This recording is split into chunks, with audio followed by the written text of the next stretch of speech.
Do you ever catch yourself saying stuff like, I'll get started on Monday, or I'll get started when I have more time, or I'll get started when I'm ready, or I'll get started when I have more money? On the surface, that sounds like it's just plain old procrastination, but inside you, you know, or you feel like it's something bigger than that. And the reason you feel that way is because the weeks, the months, and in some cases, the years have gone by or going by, and you're stuck in the same old place, waiting for that right moment, waiting for that motivation, waiting for that encouragement or that inspiration that just never comes. But what if that feeling is trying to tell you something? What if that I'll wait till Monday, or I'll wait till I get started, or I'll wait till I'm ready, or I'll wait till I have more money? What if all of those things are just the sounds of you wasting your life? Here's what most people don't know. 80% of people are burning through their days, their weeks, their months, their years, burning their life, wasting their life. But it's not because they're lazy, it's because of something they were taught at a very early age. What if I told you there was a way to understand why you're wasting your life and who's responsible for it? And more importantly, what you can do right now today to stop wasting your life. That's what we're going to talk about. If you're in your 50s or older, you can probably remember your parents or maybe even your grandparents working a job for maybe 25, 30 years, retiring and getting retiring when they were 65, and maybe getting a pension or a retirement party or that gold chain. Those days are gone. Those days are gone and they're never coming back. Right now, you're either going to walk away from your career, from your job, or it's going to walk away from you. You're either going to leave or they're going to ask you to leave. And your kids are going to leave. They're supposed to. And if you raise them the right way, they're not coming back home. And if they do, something went wrong with you or something really went wrong with them. This isn't an if, it's a when. And most people don't plan for when. And that's why they get surprised. Because here's what nobody tells you. Since you were in your 20s, you had a plan. Whether it was your plan or not, it didn't matter. You had a plan. You went to school, you got good grades so you can get a good job. You got out, you got a career, a job started. And at that point, you either started a family, got a mortgage, got a car payment, got bills, raised your kids, and worked. And that was the plan. Now, that might not have been your plan, but that was the plan. And you worked your plan. And now the kids are gone. And either your job or your career is taken away from you. And it's nobody but you now. You don't have to feed anybody. You don't have to clothe anybody. You don't have to put shelter or provide a shelter or a roof over anybody's head other than yourself. So now it's just you. What is your plan for your life? What does it look like in 6 months, a year, 2 years, maybe 3 years? I was 56 when it happened to me. My son and my daughter were in college. They were living on campus. And I was already kind of struggling with them having moved out when I got the news that I was being laid off. It was really hard for me because I was losing my income at a time where I felt like my children needed me the most. They were going through school and I felt responsible to make sure that I was there to get them through school. And here I was without an income. But bigger than that, the thing that really terrified me was I didn't know what I was going to do next. You see, I was on the other side of 55. I was approaching 60. Nobody was going to hire me. In my mind, I was thinking, nobody's going to hire me. What was I going to do with my life going forward? The last thing I wanted to do was start over, but that's exactly what I did. And within 6 months, I was making 100K a year and I was living a fun, meaningful, exciting life. When you don't know what to do, it feels totally natural to continue what you've always done. And your mind is going to tell you, oh, just keep doing what you're doing. Things will change. That's the trap. That's the trick. Thinking about or entertaining the idea of doing something and actually doing it are two different things. Doing the thing will bring you a result, an outcome. Thinking about it is only going to bring you more suffering. The weeks will turn into months, the months will turn into years, and you'll feel yourself stuck and time will just be passing you by. And one day you'll wake up and you'll actually realize you're running out of time and the time to renew your life has already passed. By the way, if you feel like you're wasting your life, if you feel like you don't know what to do next in your life, or maybe you do feel like you know what you want to do next, but you have so many ideas that you feel overwhelmed and you feel stuck, click on the link in the description below and set up a clarity call with me, one-on-one call, and we can go through all of the issues, all of the things that you're struggling with, and we can put you back on the path to having a fun, meaningful, purposeful life. And you can get started today.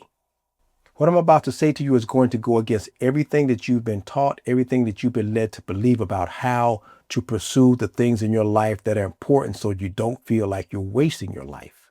Your entire life, you've been taught that to find what's important in your life, you need to pursue the things that make you happy. I disagree with that. What I believe is that's a path, but it's not the path. Because when you're only pursuing what you find that makes you happy or what you find that excites you, it's like looking at something with only one eye. You don't have a full view. You don't have a complete perspective. You see, because life isn't just about happiness. Telling somebody they should pursue what makes them happy, it's narrowing their vision. It's cutting off half of or more of what's available to them. Because life isn't, like I said, just not about happiness. You have pain, you have hurt, you have anxiety, you have frustrations. You have an entire spectrum of emotions or feelings that are the opposite of happiness. And as much time as you spend pursuing what makes you happy, what could happen or what would happen if you pursued the things that frustrated you, the things that made you angry, the things that made you anxious, the things that hurt you? What would that look like? You see, because hurt can motivate as much as happiness. And if you've ever had your heart broken or you've ever been disappointed by someone, you know exactly what I'm saying to be true. So instead of finding your passion, find your frustration. That's the path to stop you from wasting your life. So here's what I want you to do. Before we get started with the actual frustration, I want to give you a way to define or to identify that frustration, because a lot of people get into something that they want to pursue in their life, but they never really commit to it because it's not that strong of an issue for them. It's something that more so just kind of annoys them, or they kind of I don't really like this, but it's not something that's really powerful enough to make them commit.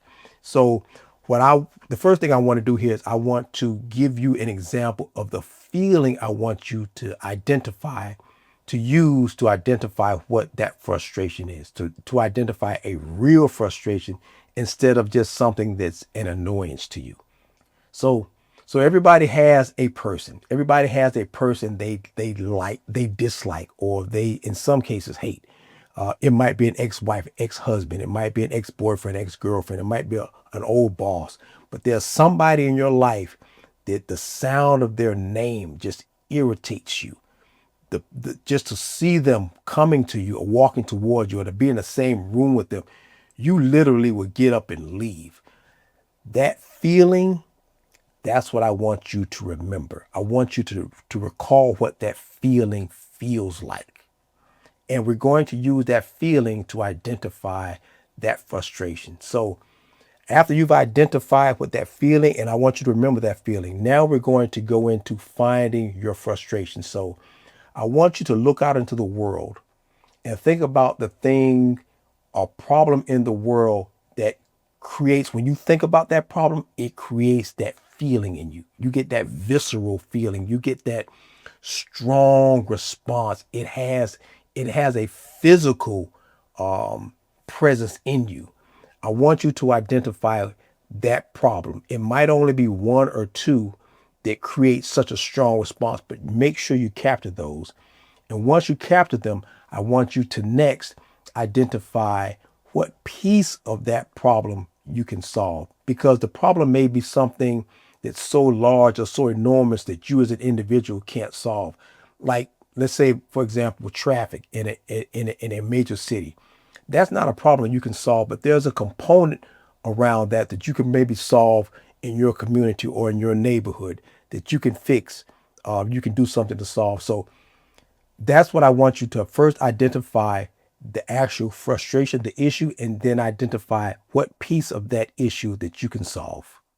And I don't want you to overthink it. I don't want you to complicate it. You'll know it. You'll know it when it hits you because you'll have that feeling. And just write them down. It shouldn't take you very long to do it. But when you have those, then that is your path to stop wasting your life.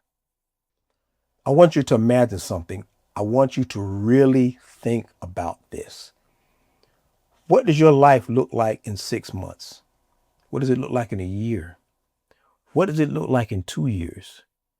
Can you imagine yourself waking up on just a random Tuesday morning, no alarm clock, nobody calling to wake you up?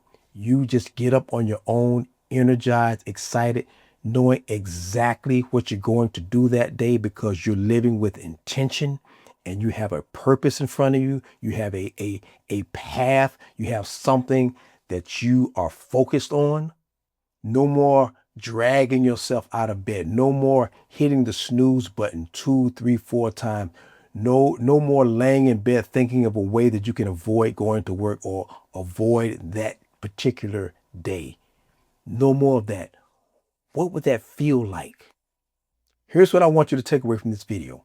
After 50, you don't need to be trying to find your passion. You need to find your frustration. And you can do that by answering those 2 questions that I talked about earlier.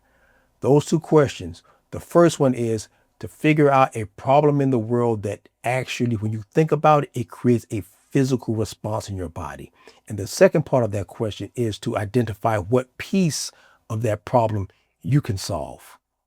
And if you're tired of feeling like you're wasting your life, then click on the link in the description below, and I'll see you in the next video.